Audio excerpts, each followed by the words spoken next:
할렐루야. 우리 주님으로부터 오는 은혜와 평강이 여러분의 삶 가운데 가득하시길 축복합니다. 하늘의 법을 따르라 라는 제목으로 고린도전서 6장 1절에서 11절의 말씀을 함께 나누겠습니다. 공동체는 다양한 사람의 집합소입니다. 태어난 배경과 살아온 환경이 다르기에 여러 가지 문제가 생기는 것은 당연한 일입니다. 이것은 초대교회나 이 시대를 살아가는 현대교회가 공통적으로 겪는 문제이면서 아픔입니다. 이로 인해 공동체가 분열하여 당파가 생기고 서로 간의 다툼으로 상처를 입고 고통스러워 합니다. 그러면 이 문제를 어떻게 해결해야 할까요? 세상의 법정에 가져가야 할까요? 아닙니다. 바울은 하늘의 법을 최상위에 두라고 말합니다. 그렇다면 본문에서 주시는 메시지는 무엇일까요? 첫 번째는 복음을 스스로 부끄럽게 만들지 말라는 것입니다.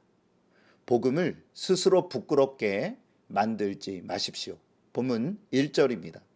너희 중에 누가 다른 이와 더불어 다툼이 있는데 구태여 불의한 자들의 앞에서 고발하고 성도 앞에서 하지 아니하느냐.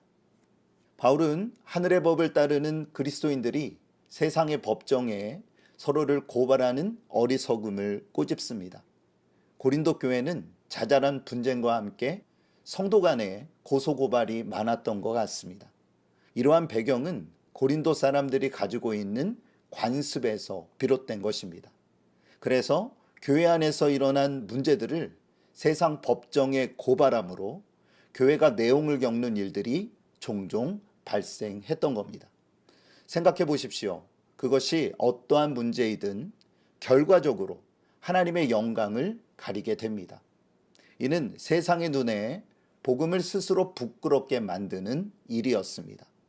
그렇다면 우리는 어떠한 존재로 부르심을 받았습니까? 본문 2절에서 3절입니다. 성도가 세상을 판단할 것을 너희가 알지 못하느냐? 세상도 너희에게 판단을 받겠거든 지극히 작은 일 판단하기를 감당하지 못하겠느냐? 우리가 천사를 판단할 것을 너희가 알지 못하느냐? 그러하거든 하물며 세상 일이랴. 하나님은 우리를 거룩한 통치의 동반자로 세우셨습니다. 이것이 그리스도인의 정체성입니다.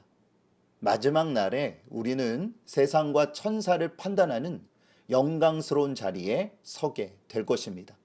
그러므로 믿음에 대한 자긍심을 가져야 합니다. 그런데 고린도 교회의 성도들은 자기 얼굴에 침을 뱉듯이 복음을 부끄럽게 만드는 행위를 일삼았습니다. 이러한 모습은 이 시대에도 여전히 기승을 부리고 있죠. 교회나 교단에서 일어난 문제들을 교회 안에서 해결하기보다 세상의 법에 호소하며 불신자 판사에게 여전히 재판을 받고 있는 현실입니다.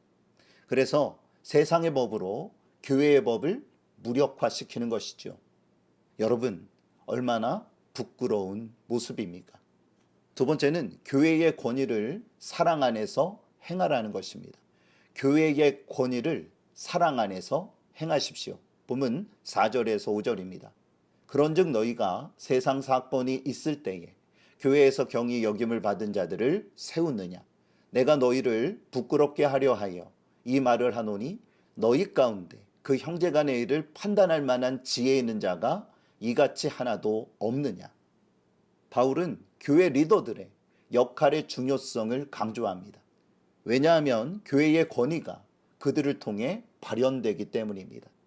그러므로 리더들은 하늘의 법을 잘 알아야 하고 꾸준히 연구해야 합니다. 그리고 항상 공명정대하게 대하고 치우침이 없이 문제를 해결하기 위해 힘써야 합니다. 무엇보다 중요한 것은 사랑의 가치를 최우선에 두는 것입니다. 그럴 때에 하늘의 법을 온전히 이룰 수 있습니다. 로마서 13장 10절에 사랑은 이웃에게 악을 행하지 아니하나니 그러므로 사랑은 율법의 완성이라. 교회의 재판과 치리 과정에서 반드시 전제해야 할 것은 사랑입니다. 우리는 하나님의 법정에서 영원히 유죄 판결을 받은 사람들이었습니다. 그런데 하나님의 사랑으로 예수 그리스도를 믿어 모든 죄를 용서받는 은혜를 입었습니다. 그렇습니다. 우리는 사랑에 빚진 자들입니다. 그러므로 상대방을 정죄의 대상이 아닌 사랑의 동반자로 여겨야 합니다. 보면 7절에서 8절입니다. 너희가 피차 고발함으로 너희 가운데 이미 뚜렷한 허물이 있나니 차라리 불의를 당하는 것이 낫지 아니하며 차라리 속는 것이 낫지 아니하냐. 너희는 불의를 행하고 속이는구나. 그는 너희의 형제로다. 사랑이 전제되지 않는 송사는 하나님과 자신을 속이는 처사입니다. 더구나 세상의 법정에서 판결을 받는다면 결국 남는 것은 아픔과 상처뿐입니다. 승소한들 무슨 유익이 있겠습니까? 그러기에 이러한 상황에 이르지 않도록 교회 리더들과 성도들이 함께 최선의 노력을 다해야 합니다. 그런데 어쩔 수 없는 상황이라면 교회 안에서 공명정대하게 하늘의 법으로 해결하십시오. 그리고 그 결과에 깨끗이 승복해야 합니다. 우리가 치리받는 사람을 그리스도 안에서 사랑으로 감쌀 때 합력하여 선을 이루는 아름다운 결과를 맺게 될 것입니다. 이것은 매우 힘들고 어려운 일입니다. 그러나 반드시 교회가 감당해야 할 사명이라는 것을 우리는 잊지 말아야 합니다. 오늘 말씀을 기억하세요. 복음을 스스로 부끄럽게 만들지 마십시오. 그리고 교회의 권위를 사랑 안에서 행하십시오. 이것이 하늘의 법을 따르는 사람들의 모습입니다. 요즘 한국교회의 현실을 바라보며 우리는 마음을 다해 통곡하고 주 안에서 바르게 세워질 수 있도록 협력하며 기도해야 할 것입니다.